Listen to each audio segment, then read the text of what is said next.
So hey guys, welcome back to another video, and in this video I'm going to show you how you can make a new Python file in your PyCharm. So how you can do that, let's get started. Once you open your PyCharm, make sure you're on the main menu, and then you just have to click on these 4 lines. It will open this bar. Just click on the file button and then click on new. Once you do that, it will ask you which file you want to create. Just select Python file and then you can name your Python file. So yes, this is how you can create a new Python file on PyCharm. Alright, that's it for today's tutorial.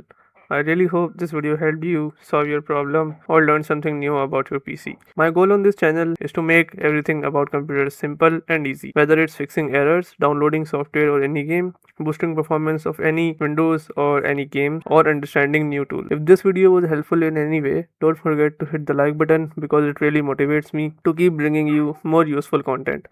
And if you're new here, make sure to subscribe and turn on the notification bell so you never miss any future tutorials, tips, and PC fixes. Also, if you're facing any issues or have any questions related to computers, Windows, software, or anything technical, drop them in the comments. I read all of your comments and I'll try my best to help you out.